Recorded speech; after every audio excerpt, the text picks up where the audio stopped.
الحمد لله نحمده ونستعينه ونؤمن به ونتوكل عليه ونعوذ بالله من شرور أنفسنا ومن سيئات أعمالنا من يهده الله فلا مضل له ومن يضلل فلا هادي له وأشهد أن لا إله إلا الله وحده لا شريك له وأشهد أن محمدا عبده ورسوله أرسله بالهدى ودين الحق ليظهره على الدين كله ولو كره المشركون اللهم صل على محمد وعلى آل محمد كما صليت على إبراهيم وعلى آل إبراهيم إنك حميد مجيد اللهم بارك على محمد وعلى آل محمد كما باركت على إبراهيم وعلى آل إبراهيم إنك حميد مجيد أما بعد فإن خير الكلام كلام الله وخير السنن سنن محمد صلى الله عليه وسلم وشر الأمور محدثاتها وكل محدثة بدعة وكل بدعة ضلالة وكل ضلالة في النار. أعوذ بالله من الشيطان الرجيم. بسم الله الرحمن الرحيم. يا أيها الذين آمنوا اتقوا الله حق تقاته ولا تموتن إلا وأنتم مسلمون. بسم الله الرحمن الرحيم. نون والقلم وما يسطرون ما أنت بنعمة ربك بمجنون وإن لك لأجرا غير ممنون وإنك لعلى خلق عظيم. സത്യവിശ്വാസികൾ റഹ്മാനായ റബ്ബ് സുബ്ഹാനഹു വ തആലയുടെ നിയമ നിർദ്ദേശങ്ങൾ കഴിവിന്റെ പരമാവധി ജീവിതത്തിൽ പാലിക്കുവാൻ പരിശ്രമിച്ചുകൊണ്ട് മുത്തഖീകളായി ജീവിക്കണേ എന്ന് പ്രത്യേകമായി ഓർമ്മപ്പെടുത്തുകയാണ്. റബ്ബ് സുബ്ഹാനഹു വ തആല നമുക്കെല്ലാം തൗഫീഖ് പ്രദാനം ചെയ്യുമാറാവട്ടെ. ജീവിതത്തിന്റെ മുഴുവൻ മേഖലയിലും റബ്ബ് സുബ്ഹാനഹു വ തആല ഖൈറും ബറക്കത്തുമെല്ലാം ധാരാളമായി നമ്മിൽ വർഷിക്കുമാറാവട്ടെ. ജീവിതാവസാനം വരെ തൗഹീദിൽ അടിയുറച്ചു നിന്ന് തഖ്വയോടുകൂടി ജീവിക്കുവാനും ഈമാനോടെ മരിക്കുവാനുമുള്ള മഹാഭാഗ്യം നൽകി റബ്ബ് സുബ്ഹാനഹു വ തആല നമ്മയെല്ലാം അനുഗ്രഹിക്കുമാറാവട്ടെ. വിശുദ്ധ ഖുർആൻ സൂറത്തുൽ ഖലമിലെ 1 മുതൽ 4 വരെയുള്ള വചനങ്ങളാണ് ഓതിവെച്ചത്. സത്യവിശ്വാസിയുടെ ജീവിതത്തിൽ അനിവാര്യമായും കാത്തുസൂക്ഷിക്കേണ്ടുന്ന ഏറ്റവും പ്രധാനപ്പെട്ട കാര്യമാണ് സൽ സ്വഭാവമെന്ന്. അത് ഏറ്റവും നല്ല മാതൃക റസൂലുള്ളാഹി സ്വല്ലല്ലാഹു അലൈഹി വസല്ലം തങ്ങളുമാണ്. وإنك لعلى خلق عظيم. നബിയെ തീർച്ചയായും താങ്കൾ അത്യുന്നതമായ മഹത്തായ സ്വഭാവത്തിൽ തന്നെയാകുന്നുവെന്ന് അല്ലാഹു സുബ്ഹാനഹു വ തആല സത്യം ചെയ്തു പറയാറുണ്ട്. നൂൻ വൽ ഖലം വമാ യസ്തുറൂൻ എന്ന് 3 കാര്യം വെച്ച് സത്യം ചെയ്തുകൊണ്ട് അല്ലാഹു തആല പറഞ്ഞു, നബിയെ താങ്കൾ സൽ സ്വഭാവത്തിന്റെ ഉടമ തന്നെയാണ്. എല്ലാ നല്ല ശീലങ്ങളും ഉണ്ടാക്കിയെടുക്കുക എന്നുള്ളത് വിശ്വാസത്തിന്റെ ഭാഗമാണ്. ദീൻ എന്ന് പറഞ്ഞാൽ അത് പൂർണ്ണമായും സൽസ്വഭാവമാണ് എന്ന് പോലും ഹദീസിൽ നമുക്ക് കാണാൻ സാധിക്കുന്നുണ്ട്.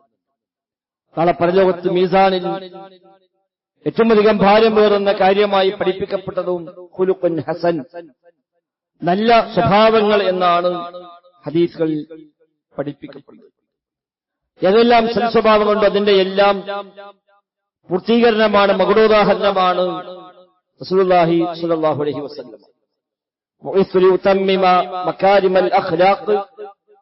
ഏറ്റവും നല്ല സ്വഭാവങ്ങളുടെ പൂർത്തീകരണത്തിനാണ് ഞാൻ നിയോഗിക്കപ്പെട്ടു തന്നെ എന്ന് റസൂലുള്ളാഹി സ്വല്ലല്ലാഹു അലൈഹി വസല്ലം തങ്ങൾ പഠിപ്പിക്കുന്നുണ്ട്.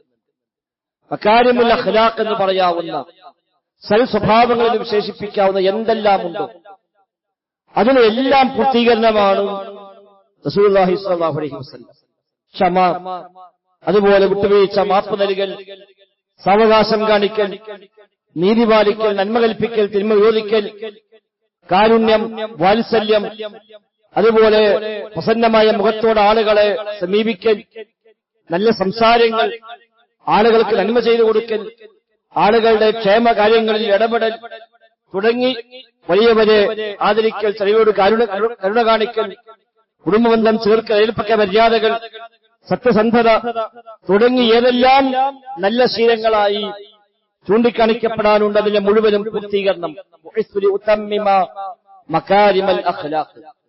ഏറ്റവും നല്ല സ്വഭാവങ്ങളുടെ പൂർത്തീകരണത്തിനാണ് ഞാൻ നിയോഗിക്കപ്പെട്ടത് എന്നാണ് റസൂലുള്ളാഹി സ്വല്ലല്ലാഹു അലൈഹി വസല്ലം തങ്ങൾ പഠിപ്പിക്കുന്നത്.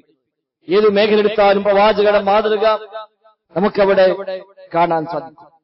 നബിതങ്ങളുടെ ഔദാര്യമാണെങ്കിൽ, അവിടുത്തെ ദാനധർമ്മങ്ങളാണെങ്കിൽ പറയേണ്ടതില്ല. കാന അജ്വദന്നാസ്, ജനങ്ങൾ ഏറ്റവും വലിയ ധർമ്മിട്ടൻ പ്രവാചകനായിരുന്നുവെന്നാണല്ലോ ഹദീസിൽ പഠിപ്പിക്കപ്പെടുന്നത്. അന്ന് മദീനയിൽ ഏറ്റവും വലിയ സമ്പത്ത്, ഏറ്റവും വലിയ ധർമ്മിട്ടനാര്, ഔദാര്യവാനാര് എന്ന ചോദ്യത്തിന് പ്രവാചകരുടെ പേരാണ് അവിടെ പരാമർശിക്കപ്പെടുക. കാന അജ്വദന്നാസ്, ഏറ്റവും വലിയ ധർമ്മം ചെയ്യുന്നവൻ പ്രവാചകനായിരുന്നുവെന്ന് സ്വഹാബിമാർ നബിയെപ്പറ്റി പഠിപ്പിക്കുന്നുണ്ട്. കാരുണ്യമാണെങ്കിൽ നബിതങ്ങളെക്കാളേറെ റഹ്മത്തുള്ള, അവിടത്തേക്കാളേറെ കാരുണ്യം കാണിക്കുന്ന ഒരാളുമില്ല എന്നുള്ളത് യാഥാർത്ഥ്യമാണ്. ഖുർആൻ തന്നെ എടുത്തു പറഞ്ഞു, ഫബിമാ റഹ്മത്തിൻ മിനല്ലാഹി ലിൻത ലഹും, നബിയെ താങ്കൾ അവരോട് മാർദ്ദവമായി പെരുമാറുന്നത്, വാത്സല്യത്തോടെ കാരുണ്യത്തോടെ പെരുമാറുന്നത് റഹ്മാനായ റബ്ബിന്റെ റഹ്മത്ത് കൊണ്ടാണ് എന്ന് പ്രത്യേകമായി എടുത്തു പറഞ്ഞു. മാത്രമല്ല, ലഖദ് ജാഅകും റസൂലുൻ മിൻ അൻഫുസികും അസീസുൻ അലൈഹി മാ അഅ്തും ഹരീസുൻ അലൈക്കും ബിൽ മുഅ്മിനീന റഊഫുർ റഹീം. റസൂലുള്ളാഹി സ്വല്ലല്ലാഹു അലൈഹി വസല്ലം തങ്ങൾ റഊഫാണ്, റഹീമാണ്, വാത്സല്യമുള്ളവനാണ്, അങ്ങേയറ്റം കാരുണ്യവാനാണ് എന്ന് വിശുദ്ധ ഖുർആൻ തന്നെ നബികളെപ്പറ്റി എടുത്തു പറയുന്നുണ്ട്. അതുപോലെ നബിതങ്ങൾ വിവേകവും നബിതങ്ങളെ വിട്ടുവീഴ്ചയും ഒക്കെ ധാരാളമായ സംഭവങ്ങൾ നമുക്ക് കാണാൻ കഴിയും. ഇങ്ങോട്ട് മോശമായി പെരുമാറുന്ന, ഇങ്ങോട്ട് അതിക്രമം കാണിക്കുന്ന ആളുകളോട് പോലും ഏറ്റവും മാന്യമായി പെരുമാറുന്ന, അവർക്കെല്ലാം മാപ്പ് നൽകുന്ന, അല്ലാഹുമ്മ ഇന്നക അഫ്വുൻ തുഹിബ്ബുൽ അഫ്വ ഫഅഫു അന്നി എന്ന് ധാരാളമായി പ്രാർത്ഥിച്ചതാണ് നമ്മൾ കഴിഞ്ഞ റമദാൻ മാസത്തിൽ. അത് കേവലമായ പ്രാർത്ഥന മാത്രമായിക്കൂടാ എന്നർത്ഥം. അത് ജീവിതത്തിൽ ഉണ്ടാവേണ്ടതാണ്. മാപ്പ് നൽകേണ്ട ഘട്ടങ്ങളിലാണ് മാപ്പ് നൽകേണ്ടത്. അല്ലാത്ത അങ്ങോട്ട് പ്രതിരോധം ചെയ്യാൻ കഴിയാത്ത, പ്രതികാരം ചെയ്യാൻ കഴിയാത്ത രംഗത്ത് മാപ്പിന് പ്രസക്തിയില്ല. മാപ്പ് ചെയ്യാൻ കഴിയുന്നിടത്ത്, വേണമെങ്കിൽ തിരിച്ചു ചെയ്യാൻ കഴിയുന്നിടത്ത് മാപ്പ് നൽകാൻ, ആ അഫ്, അതാണ് വിട്ടുവീഴ്ച, അതാണ് മാപ്പ്. അത് നബിതങ്ങളുടെ ജീവിതത്തിൽ ധാരാളമായി കാണാൻ കഴിയും.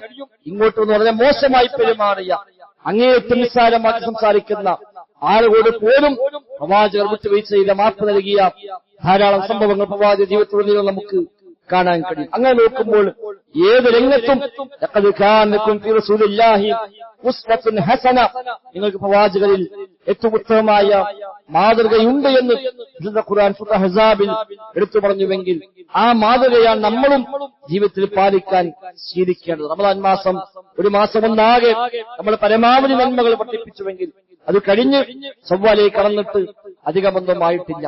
അതുകൊണ്ട് തന്നെ ആ നല്ല ശീലങ്ങൾ, നല്ല സ്വഭാവങ്ങൾ അത് ജീവിതത്തിലുടനീളം കാത്തു സൂക്ഷിക്കാൻ ശ്രമിക്കുക എന്നുള്ളത് ഏറ്റവും പ്രധാനമാണ്. ആളുകളുമായി ഇടപഴകുന്നയിടത്ത്, കുടുംബ സംവിധാനങ്ങൾ, സാമൂഹ്യ ബന്ധങ്ങൾ, സാമ്പത്തിക മേഖലകൾ, എല്ലാ രംഗത്തും ഏറ്റവും നല്ല സൽ സ്വഭാവത്തിന്റെ, ഏറ്റവും നല്ല ശീലങ്ങളുടെ ഉടമയായി മാറാനാണ് നമ്മളൊക്കെ പരിശ്രമിക്കേണ്ടത്. അതിനുവേണ്ടിയുള്ള എന്തെല്ലാം പരിശ്രമങ്ങൾ നിർവഹിക്കേണ്ടതല്ലോ അതൊക്കെ നിർവഹിക്കാൻ നമ്മൾ ശ്രമിക്കുക. അല്ലാഹു റസൂൽ സ്വല്ലല്ലാഹു അലൈഹി വസല്ലം എല്ലാ രംഗത്തും നമുക്ക് മാതൃകയുണ്ട് എന്നത് അതൊരു കേവലം ഒരു ഭംഗിവാക്കല്ല.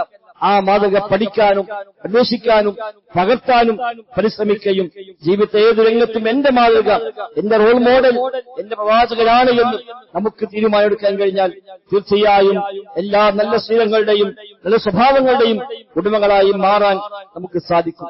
ഏത് രംഗത്തും നബിയുടെ മാതൃക സ്വീകരിക്കുക. പല ഘട്ടത്തിൽ സ്വഹാബിമാരെ പലരും തെറ്റായ രീതിയിൽ പ്രതികരിക്കുമ്പോൾ പോലും നബി തങ്ങൾ ചോദിച്ച ചോദ്യം കാണാം, നിനക്ക് എന്നിൽ മാതൃകയില്ലേ? അമാലക ഫിയ ഉസ്വ, എന്റെ കാര്യത്തിൽ എന്റെ ജീവിതത്തിലേക്ക് ഒരു മാതൃകയില്ലേ?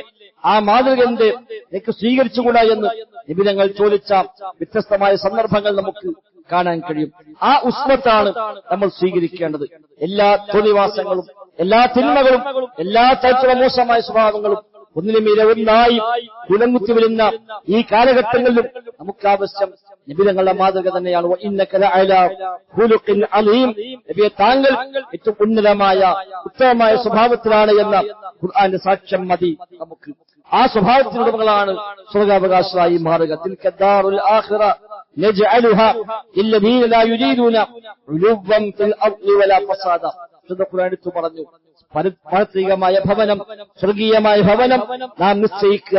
ഇല്ലദീന ലാ യുരീദൂന ഉലുവ്വൻ ഫിൽ അർള്, ഭൂമിയിൽ ഔന്നിത്യം ആഗ്രഹിക്കാത്ത, വലാ ഫസാദ, ഫസാദ് ആഗ്രഹിക്കാത്ത, കുഴപ്പമുണ്ടാക്കണം, പ്രശ്നമുണ്ടാക്കണം, എല്ലാത്തിനേക്കാളും മീതക്കേറി നിൽക്കണം, എല്ലാവരെയും ചവിട്ടിപതിക്കണം, ഞാനാവണം മീത എന്ന ആ ഔന്നിത്യം ആഗ്രഹിക്കാത്ത, ഫസാദ് ആഗ്രഹിക്കാത്ത, താഴ്മയുള്ള വിനയമുള്ള ആളുകൾക്കാണ് ആ പരത്രികമായ ഭവനം നാം നിശ്ചയിക്കുക എന്ന വിശുദ്ധ ഖുർആനിന്റെ അധ്യാപനം മുഖവിലേക്കെടുക്കുക. അങ്ങനെ എല്ലാ നല്ല ശീലങ്ങളും ഉൾക്കൊള്ളുന്ന ലക്ഷണമൊത്ത മുഅ്മിനീങ്ങളായി മുത്തഖീങ്ങളായി ജീവിച്ചു മരിക്കാൻ നാം പരിശ്രമിക്കുക. റബ്ബ് സുബ്ഹാനഹു വ തആല തൗഫീഖ് പ്രദാനം ചെയ്യുമാറാകട്ടെ.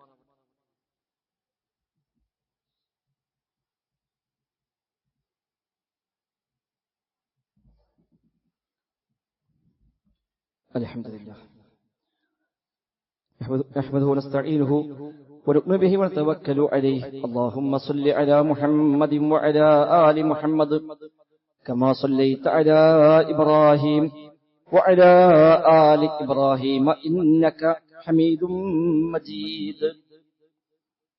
സഹോദരന്മാരെ, റഹ്മാനായ റബ്ബ് സുബ്ഹാനഹു വ തആലയുടെ നിയമ നിർദ്ദേശങ്ങൾ കഴിവിന്റെ പരമാവധി ജീവിതത്തിൽ പാലിക്കുവാൻ പരിശ്രമിച്ചുകൊണ്ട് മുത്തഖീങ്ങളായി ജീവിക്കണേ എന്ന് ഒരിക്കൽ കൂടെ ആവർത്തിച്ച് ഓർമ്മപ്പെടുത്തുകയാണ്. റബ്ബ് സുബ്ഹാനഹു വ തആല നമുക്കെല്ലാം തൗഫീഖ് പ്രദാനം ചെയ്യുമാറാകട്ടെ. നാട് മുഴുവൻ ഒരു തെരഞ്ഞെടുപ്പിന്റെ ചൂടിലാണ് പൊതുവെ ഉള്ളത്. രണ്ടുതരം തിരിച്ചറിവുകൾ ഈ രംഗത്ത് നമുക്ക് ഉണ്ടാവേണ്ടതുണ്ട്. ഇതൊന്നും നമ്മെ ബാധിക്കുന്നതേ അല്ല, നമുക്കത് ആവശ്യമില്ല എന്ന് ചിന്തിക്കുന്ന അരാഷ്ട്രീയവാദം ഏതായിരുന്നാലും ശരിയല്ല. ജീവിക്കുന്ന നാടും നാടിന്റെ സ്പന്ദനങ്ങളും ആ നാടിന്റെ നിർമ്മാണ പ്രവർത്തനങ്ങളുമെല്ലാം കാര്യമായ റോള് നിർവഹിക്കാനുള്ളവർ തന്നെയാണ് നമ്മളെല്ലാവരും. നമ്മുടെ നാട്ടിലെ ഏറ്റവും പ്രധാനപ്പെട്ട ഒരു മേഖലയാണ് തെരഞ്ഞെടുപ്പുകൾ. ഓരോ പൗരനും കൃത്യമായ ഒരു പങ്ക് അവിടെ നിർവഹിക്കാനുണ്ട്. അതുകൊണ്ട് തന്നെ ആ രംഗത്ത് ദൗത്യം മനസ്സിലാക്കി തന്നെ അത് ഗൗരവപൂർവ്വം കൈകാര്യം ചെയ്യാൻ നമുക്ക് സാധിക്കണം. അതോടൊപ്പം മറുഭാഗത്ത് രാഷ്ട്രീയത്തിൽ എന്തുമാകാമെന്ന രൂപത്തിലാണ് പൊതുവെ ഇന്ന് കാര്യങ്ങളൊക്കെ പോകുന്നത്. എന്തും ഏതും വിളിച്ചു പറയുന്ന, എല്ലാ കളവുകളും എല്ലാ അനാവശ്യങ്ങളും വ്യാപകമായി പ്രചരിപ്പിക്കുന്ന രീതിയിലേക്ക് പൊതുവെ രാഷ്ട്രീയ മേഖലകൾ മാറുന്നുണ്ട് എന്ന യാഥാർത്ഥ്യം തന്നെയാണ്. അവിടെ നമ്മൾക്ക് നമ്മുടെ ഭാഗം സംരക്ഷിക്കാൻ തീർച്ചയായും സാധിക്കേണ്ടതുണ്ട്. അത് രാഷ്ട്രീയത്തിന്റെ പേരിലാണെങ്കിലും ഹറാമുകൾ തന്നെയാണ്. ഒരിക്കലും അനാവശ്യമായ ഇടപെടലുകൾ, അവരിനെ മോശമാക്കുന്ന, അവരിനെ ഇല്ലാത്ത കാര്യങ്ങൾ പോലും പറഞ്ഞു ആ നിലക്ക് ഒരാളെ ഇടിച്ചു താഴ്ത്തുന്ന ശൈലികൾ ശരിയല്ല. പ്രചാരണങ്ങൾ സ്വാഭാവികമായും ഉണ്ടാകും, അതിന് ആവേശമുണ്ടാകും, അത് ആവശ്യവുമാണ്, വേണ്ട എന്നല്ല. പക്ഷെ അവിടെയൊക്കെ വിശ്വാസികളുടെ നിലക്ക് പാലിക്കേണ്ട മര്യാദകൾ നാം അവിടെയും പാലിക്കേണ്ടതുണ്ട്. ഇത് ഭൗതികമായ ചില സംവിധാനങ്ങൾ മാത്രമാണ്. നമ്മെ സംബന്ധിച്ച് ഏറ്റവും ആത്യന്തികമായ ലക്ഷ്യമെന്നത് പാരത്രികമായ വിജയമാണ്. അത് നഷ്ടപ്പെടുത്തിക്കൊണ്ടുള്ള ഒരു നേട്ടം ദുനിയാവിൽ നേടിയിട്ട് പ്രത്യേകിച്ച് കാര്യമൊന്നുമില്ല. അതേസമയം നാട് മൊത്തം തകർക്കാൻ ശ്രമിക്കുന്ന, ധ്രുവീകരണം ഉണ്ടാക്കാൻ ശ്രമിക്കുന്ന, രാജ്യം തന്നെ ഇല്ലാതാക്കാൻ ശ്രമിക്കുന്ന തരത്തിലുള്ള കക്ഷികൾക്ക്, ആളുകൾക്ക് നമ്മളെക്കൊണ്ട് യാതൊരു തരത്തിലുള്ള സപ്പോർട്ടും ഉണ്ടാകാൻ പാടില്ല എന്ന തിരിച്ചറിവും അനിവാര്യമായും ഉണ്ടാവേണ്ടതുണ്ട്. രാജ്യത്തെ നിർഭയത്വവും രാജ്യത്തെ സമാധാനവുമെല്ലാം നിലനിൽക്കണം. നമ്മുടെ നാട് ഒരു എല്ലാ അർത്ഥത്തിലുമുള്ള പരസ്പരം ബഹുമാനിച്ചും ആദരിച്ചും പോകുന്ന ഒരു നാടാണ് നമ്മുടെ ഈ നാട് എന്നുള്ളത്. അവിടെ ആ ഒരു ഐക്യവും ആ സമാധാനം തകർക്കാൻ ശ്രമിക്കുന്ന കക്ഷികൾ ആരാണെങ്കിലും അവരെ ഒറ്റപ്പെടുത്താനായിരിക്കണം നമ്മുടെ വോട്ട് നമ്മൾ ഉപയോഗിക്കേണ്ടത്. രാജ്യത്തെ തകർക്കാൻ ശ്രമിക്കുന്ന, ധ്രുവീകരണമുണ്ടാക്കുന്ന, വർഗീയതയുണ്ടാക്കുന്ന ഏതെങ്കിലും ഒരു കക്ഷി, ഏതെങ്കിലും ഒരു വിഭാഗത്തെ ഇല്ലായ്മ ചെയ്യാൻ, അടിച്ചമർത്താൻ ശ്രമിക്കുന്ന, മതത്തെ ഇല്ലായ്മ ചെയ്യാൻ ശ്രമിക്കുന്ന കക്ഷികളെല്ലാം തിരിച്ചറിയുകയും ഈ രാജ്യത്തിന്റെ പൈതൃകവും ഇതിന്റെ പാരമ്പര്യവും നിലനിർത്താനും കാത്തു സൂക്ഷിക്കാനും സാധിക്കുന്ന, അതിന് ബോധ്യമുള്ള ആരാണോ അവരെ കണ്ട് ആ നിലക്ക് നമ്മുടെ രാജ്യത്തിന്റെ ഭാവിയെ കൂടി ഭദ്രമാക്കുന്ന രൂപത്തിലാവണം ഈ നിലക്കുള്ള സമ്മതിദാവകാശങ്ങൾ ഉപയോഗിക്കുന്നത് എന്ന് സാന്ദർഭികമായി സൂചിപ്പിക്കുകയാണ്. ആ നിലക്ക് എല്ലാ നന്മകളും എല്ലാ ക്വാളിറ്റികളും കാത്തു സൂക്ഷിച്ചുകൊണ്ട് ഈ രാജ്യത്തിന്റെ പുനഃസ്ഥാപനത്തിൽ പങ്കാളിയാവുകയാണ് എന്ന തിരിച്ചറിവാണ് ആ രംഗത്തുണ്ടാവുക. കേവലം ഒരു പാർട്ടി താല്പര്യമല്ല, കേവലം ഒരു വോട്ട് മാത്രമല്ല. പ്രത്യേകിച്ച് ഇന്നത്തെ കാലഘട്ടങ്ങളിൽ ഓരോ തെരഞ്ഞെടുപ്പുകൾക്കും പ്രാധാന്യം വർദ്ധിക്കുകയാണ്. നാടിലെ ഓരോ സാഹചര്യങ്ങളും നാൾക്ക് നാളെന്നോണം മാറി മാറിക്കൊണ്ടിരിക്കുകയാണ്. എന്ത് അവിശുദ്ധമായ ബന്ധങ്ങളും എവിടെയും ആരുമുണ്ടാക്കുമെന്ന നേരത്തേക്കാണ് കാര്യങ്ങൾ മൊത്തത്തിൽ പോയിക്കൊണ്ടിരിക്കുക. അവിടെയൊക്കെ ബോധപൂർവ്വം ഇടപെട്ടില്ല എങ്കിൽ നാടൊന്നാകെ തകർന്നും തരിപ്പണമാകുമ്പോൾ പിന്നെ നമുക്ക് മാത്രം പ്രത്യേകിച്ചൊന്നും ചെയ്യാൻ കഴിയുകയില്ല. ആ തിരിച്ചറിവുകൾ എല്ലാവർക്കും ഉണ്ടാവേണ്ടതുണ്ട്. അത്തരം മേഖലകളിൽ നമ്മളെ കഴിയുന്ന ഇടപെടലുകൾ നടത്തി തന്നെയാണ് ഓരോ പൗരനും മുന്നോട്ട് പോവേണ്ടത്. അല്ലാതെ എനിക്കൊന്നും ബാധകമല്ല, ഞാനൊന്നുമില്ല, രാഷ്ട്രീയമെല്ലാം നാശായിപ്പോയി, ഇതൊന്നും എനിക്ക് പറ്റിയതല്ല എന്ന് പറഞ്ഞ് പള്ളിയിൽ കൂടി നമുക്ക് അങ്ങനെ ജീവിച്ചു പോകാമെന്ന് പറയുന്ന ആ രീതിയല്ല അഭികാമ്യമായിട്ടുള്ളത്. അത് ഉണ്ടാകുന്ന സന്ദർഭം ഉണ്ടായേക്കാം, അതാകുമ്പോ അപ്പം നോക്കാം. എന്നാൽ മൊത്തത്തിൽ പൊതുവെ പറയുമ്പോൾ ആളുകളുമായി ഇടകലർന്ന് ജീവിക്കുകയും ആളുകളുടെ ഭാഗത്തുനിന്നാകുന്ന പ്രശ്നങ്ങൾ, പ്രയാസങ്ങൾ, പ്രതിസന്ധികൾ ക്ഷമിക്കുകയും ചെയ്യുന്ന സത്യവിശ്വാസി അവനാണ് ഖൈറായവൻ മിനൽ മുഅ്മിൻ അല്ലദീ ലാ യുഖാലിഫുന്ന. ജനങ്ങളുമായി ഇടപഴകാതെ, അവരുടെ പ്രശ്നങ്ങളിൽ ഇടപെടാതെ, അത് ക്ഷമിക്കേണ്ടി വരാതെ കഴിയുന്നവനേക്കാളും ഖൈറായവൻ ജനങ്ങളുമായി ഇടപെടുകി ആളുകൾക്കിടയിൽ ജീവിക്കുന്നവനാണ് എന്ന പ്രവാചക വചനം നമുക്ക് ആ രംഗത്ത് ഒരു മാതൃകയായി മാറേണ്ടതുണ്ട്. ആ നിലയ്ക്ക് എല്ലാ രംഗത്തുമുള്ള ഉത്തരവാദിത്തങ്ങളെ പോലെ തന്നെ ജീവിക്കുന്ന നാടിന്റെ സ്ഥാപനത്തിൽ, അതിന്റെ സംരക്ഷണത്തിൽ, അതിന്റെ നിർമ്മാണത്തിൽ പങ്കാളിയായിക്കൊണ്ട് ഈ രാജ്യത്ത് ജീവിക്കുമ്പോൾ ആ രാജ്യത്തിന്റെ കൂടെ സഞ്ചരിക്കുന്ന, രാജ്യത്തിന്റെ നിർമ്മാണാത്മകമായ പ്രവർത്തന ഭാഗമാക്കാകുന്ന ബോധമുള്ള ഒരു പൗരനായി കൂടി ജീവിക്കാനുള്ള ബാധ്യത നമുക്കുണ്ട്. ഈ നാട് തകർന്നുകൂടാ, ഈ നിർഭയത്വം ഇല്ലാതായിക്കൂടാ, ഈ സമാധാനാന്തരീക്ഷം ഇല്ലാതായിക്കൂടാ. പല രാജ്യങ്ങളിൽ നമ്മൾ കേൾക്കുന്നത്, കാണുന്നുണ്ട്. അത്തരം വല്ലാത്ത വേദനാജനകമായ വാർത്തകൾ നമ്മൾ കാണുന്നുണ്ട്. അതിൽ ആ ഒരു അവസ്ഥയിലേക്ക് ഈ നാട് മാറുന്ന ഒരു സാഹചര്യം ഉണ്ടായിക്കൂടാ എന്ന തിരിച്ചറിവും അതിനുവേണ്ടിയുള്ള പ്രാർത്ഥനയുമെല്ലാം ഉണ്ടാകണമെന്ന് കൂടി സാന്ദർഭികമായി സൂചിപ്പിക്കുകയാണ്. ഏതാണ്ട് എല്ലാ രംഗത്തും ബാധ്യതകൾ മനസ്സിലാക്കി, ഉത്തരവാദിത്തം മനസ്സിലാക്കി നിർവഹിക്കാൻ ശ്രമിക്കുന്നവരായി മാറാനാണ് നാം പരിശ്രമിക്കേണ്ടത്. റബ്ബ് സുബ്ഹാനഹു വ തആല എല്ലാ അർത്ഥത്തിലുമുള്ള ഖൈറും ബറക്കത്തും നൽകി നമ്മയെല്ലാം അനുഗ്രഹിക്കുമാറാകട്ടെ. اللهم اغفر للمؤمنين والمؤمنات والمسلمين والمسلمات الأحياء منهم والأموات إنك مجيب الدعوات وقاضي الحاجات. ربنا اصرف عنا عذاب جهنم إن عذابها كان غراما إنها ساءت مستقرا ومقاما. اللهم ربنا آتنا في الدنيا حسنة وفي الآخرة حسنة وقنا عذاب النار. ربنا تقبل منا ربنا تقبل منا ربنا تقبل منا إنك أنت السميع العليم وتب علينا إنك أنت التواب الرحيم. وصلى الله وسلم على محمد وآله وصحبه أجمعين والحمد لله.